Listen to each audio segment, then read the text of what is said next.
मोटापा बीमारियों का घर होता है और उसकी वजह से हमें बहुत सारी प्रॉब्लम्स का सामना भी करना पड़ता है।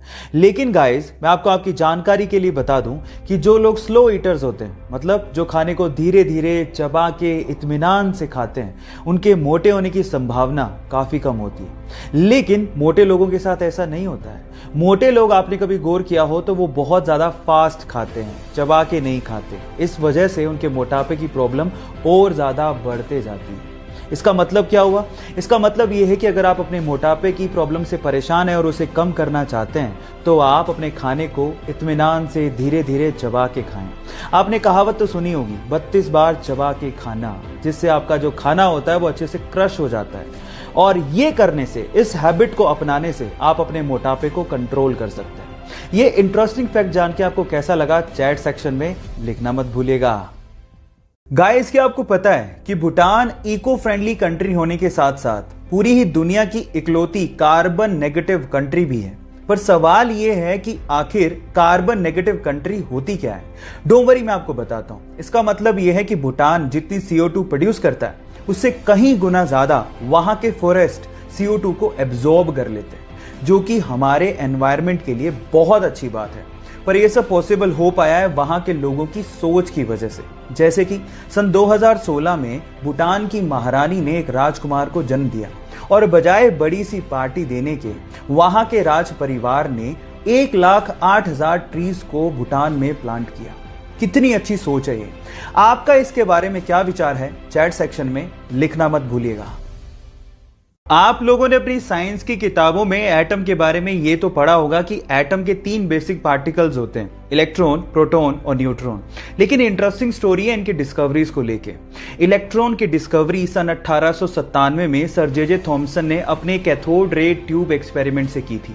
उसके ठीक 12 साल बाद उन्हीं के स्टूडेंट रदरफोर्ड ने गोल्ड फॉइल एक्सपेरिमेंट से प्रोटॉन को न्यूक्लियाई में डिस्कवर किया था। और फिर उसके बाद सन 1932 में रदरफोर्ड के स्टूडेंट जेम्स चैडविक ने न्यूट्रॉन को डिस्कवर किया था। मतलब ये तीनों एक दूसरे के स्टूडेंट थे। और मजे की बात ये थी कि इन तीनों को अपनी डिस्कवरीज के लिए नोबेल प्राइज भी दिया गया था। क्या ये फैक्ट आपको पहले से पता था? और अगर नहीं पता था तो चैट सेक्शन में लिखना मत भूलिएगा। हुंडई दुनिया की सबसे बड़ी कार मैन्युफैक्चरिंग कंपनीज में से एक है। आप लोगों ने इसका लोगो तो देखा ही होगा, लेकिन क्या आप इस लोगो का मतलब जानते हैं? शुरू में तो ये सिर्फ एक लेटर H की तरह दिखता है, जो कि शायद आपके हिसाब से हुंडई को रिप्रेजेंट करता होगा, लेकिन इसका एक हिडन मतलब भी है। उसमें 2 लोग एक दूसरे का हाथ यूं पकड़ के खड़े हैं, जिसमें से एक है कस्टमर और दूसरा है हुंडई का रिप्रेजेंटेटिव। और वहां पर यह बताने की कोशिश की जा रही है कि कस्टमर और हुंडई के बीच में ट्रस्ट और सेटिस्फेक्शन का एक रिलेशनशिप है। क्या इस हिडन मतलब को इससे पहले तक आप लोग जानते थे? और अगर नहीं जानते थे, चैट सेक्शन में लिखना मत भूलिएगा।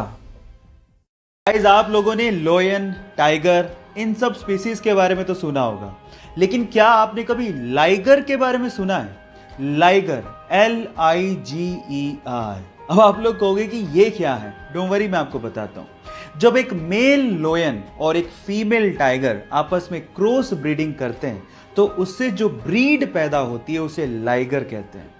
शेर की दहाड़ और चीते की चाल जब आपस में मिक्स होगी तो आप लोग अंदाजा लगा सकते हो कि वो ब्रीड कैसी होगी। टाइगर तो जानते होगे, अब आप लाइगर के बारे में भी जानते हो। ऐसे ही इंटरेस्टिंग वीडियोस के लिए मुझे फॉलो करना मत भूलिएगा। मिलते हैं अगले वीडियो में। Thank you. गाइस, एक बहुत ही इंटरेस्टिंग फैक्ट बताता हूं। अमेरिका के आर्कनसास में एक डायमंड की माइन है जो कि पब्लिक के लिए ओपन है। मतलब यह कि वहां पे कोई भी जा सकता है, डायमंड को ढूंढने की कोशिश कर सकता है, और अगर डायमंड मिल गया तो वो डायमंड उसका। इस माइन का नाम है crater of diamond state park, जो कि 911 एकड़ में फैला हुआ है। सुबह 8 बजे खुलता है, लेकिन उसके लिए एक टिकट लगती है लगभग $8 की, यानी कि 570 रुपए के करीब। और वहां पर आपको डायमंड कैसे खोजा जाता है वो भी सिखाया जाता है। यह अकेली इकलौती ऐसी माइन है जो कि पब्लिक के लिए ओपन है। जब 1972 में से खोला गया था, तब से लेके आज तक 30,000 से ज्यादा डायमंड यहां पर लोगों ने खोज निकाले हैं। यह इंटरेस्टिंग फैक्ट आपको जान के कैसा लगा? चैट सेक्शन में लिखना मत भूलिएगा।